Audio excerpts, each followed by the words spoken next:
die, and this is kind of acts like a pseudo enrage on pretty much the entire fight. What they do, they just become dormant, and each time a new blast comes in from the boss, it increases their energy by 25, and then once they get up to 100 energy, so after 4 blasts, they'll actually come back to life with full health and then fixate on a player and then just start spamming burn into them. And then that's it. And then they just, it's like a reoccurring cycle. And pretty much these ads will then stay up the entire fight. So really, you should never really focus on AoEing down these elementals or anything like that. Your whole idea is a DPS here, and I can't reinforce this enough. Don't AoE, you scumbag bastard. Just kill one of the slag people, explode it on the elementalist, and then single target that elementalist down. Don't do any AoE. AoEing down these little slaggy bastards doesn't do anything. It's a complete waste of time. Complete waste of time. It may look good on meters, but I hate you personally if you do this. So yeah, just fucking focus on the elementalist and you should be fine. Now during this phase, guards will continue to spawn, and really you want one of your tanks to pick these up and try and keep them away from the raid as far as possible, because the shields that they throw on the ground, although the elementalists aren't affected by it, the slag elementals are. And if you've put a slag elemental on top of one of the mobs and you're trying to kill it, it's not going to fucking die. Yeah. So you need to make sure that you tank them all.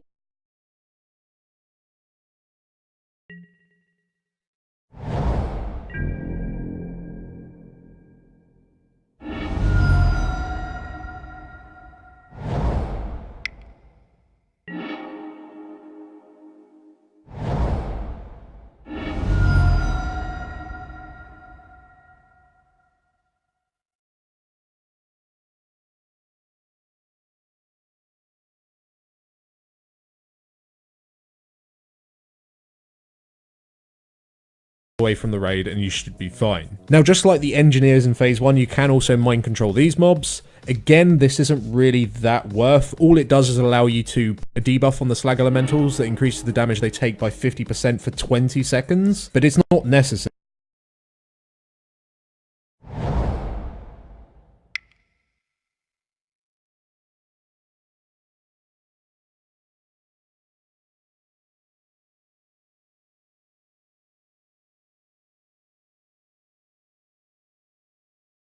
Yeah, the slag elementals have like no health and they die really quick, and you only need to kill 4 of them in this phase anyway, because that's how many elementalists there is.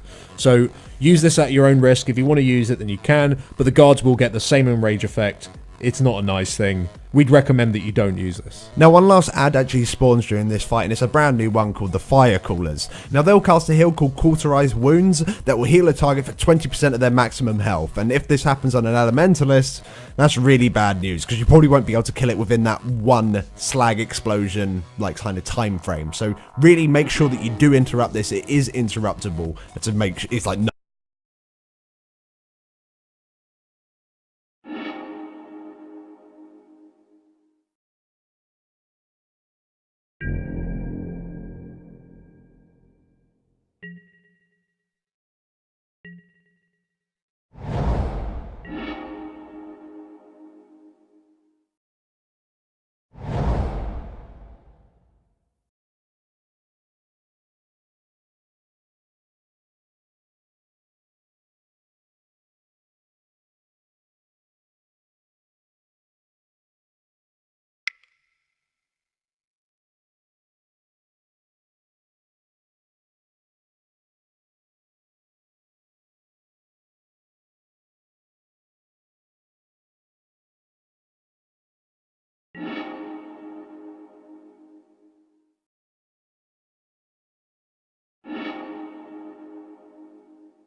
#1 priority, because if this goes off, you're pretty much fucked. Now, they also will cast Lava Burst. This is interruptible, but it's not really that important. However, what is quite important is a debuff that they'll place on players called Volatile Fire, and this is a debuff that lasts for 10 seconds. Once it expires, that player will explode and deal AoE damage to anyone nearby.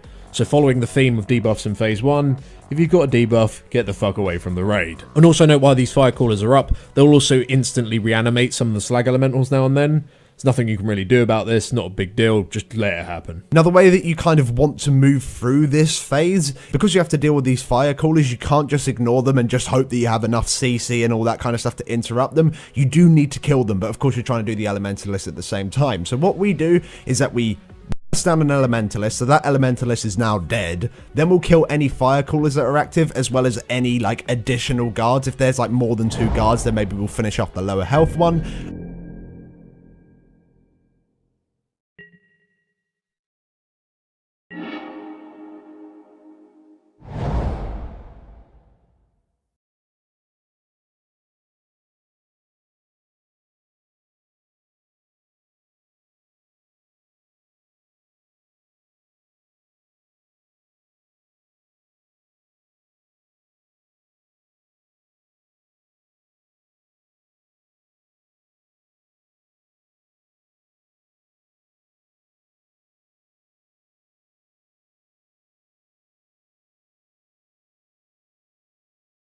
And then we'll move on to the next elementalist. Then once again, once that's dead, kill the fire people, fire coolers, and any excess guards. Then move to the next one, fire coolers, excess guards, next one, fire coolers, excess guards, and then once all of those primal elementalists are dead, the boss will actually become active.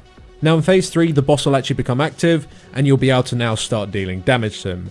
And in this phase, no ads will no longer spawn, which is brilliant. And as you are transitioning into this phase, you want to make sure that you kill off any guards or fire callers that you have left over. But of course, you will still have all the slag elementals up, but there's nothing you can do about these guys. Interrupt them whenever you can, I guess, just to lower damage, but ultimately, just nuke the boss. Now, blasts will keep coming from the boss more frequently in this phase, as his heat is now very likely reaching full capacity. And because it is coming in so frequent, you do need to start chaining healing cooldowns for pretty much the entire of this last phase. Now, in this phase, you want the entire raid to stack up behind the boss and just nuke him down. The only mechanics that the raid actually need to worry about is a debuff that is placed on a single target called Melt. This is a debuff that when it expires, it will spawn a circle underneath a player that deals large ticking damage.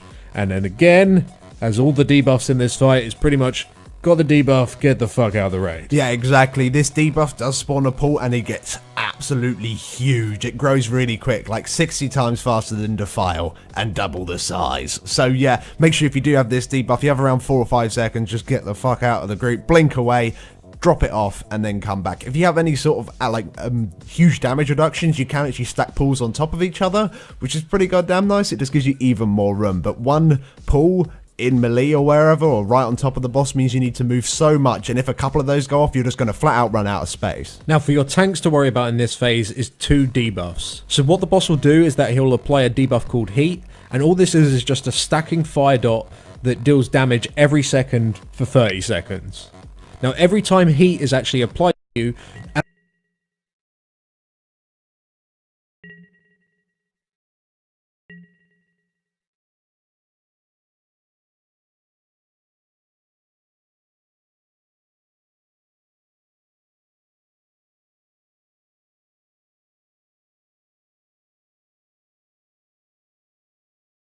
at the same time, you'll get a debuff called Tempered. Now, this debuff is actually permanent and will stack at the exact same rate that Heat does. Now, the higher your Tempered stacks are, the more damage you'll actually take from the Heat dot. However, this will only be super potent and more effective if Heat stacks are the same number as Tempered stacks. So what you need to do in order to make so your Heat stacks are always lower than your Tempered stacks is once the first tank has 3 stacks, you want your other tank to taunt and get himself 3 stacks. And from this point on, you just keep taunting on 3, and then that way your tempered stacks will be going up and up and up, so the dot will be doing more and more damage. But if Heat only stays at 3, you need a really large amount of tempered stacks for it to actually matter, because the gap between them is quite large, so it's not very potent. So just to summarise this whole phase, tanks taunt on 3, if you get a debuff, fuck off and then come back and nuke the boss and be happy with it. If you can use Bloodlust again at this point, even though you used it at the beginning, if you can use it again, that is great. And if you are constantly struggling to get through this phase for whatever reason, you might even want to save Bloodlust for it if it isn't up at this point. It really depends on your DPS.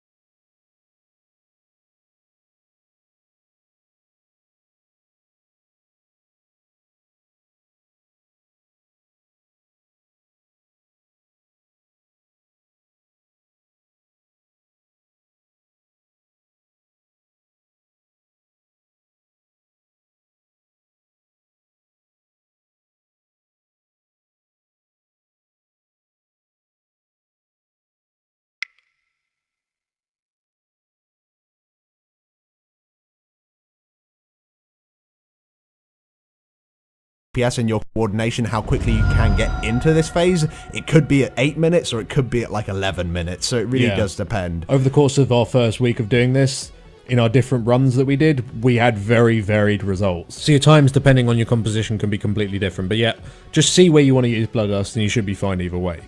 So thank you very much for watching, guys. If this guide did help you out, then make sure you leave us a like. It'll help us out a lot. And if you want to see any of our other Blackrock Foundry guides, then make sure you do click up on the annotations you see on your screen now. That'll take you straight to those videos. Thanks for watching. Thank you.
you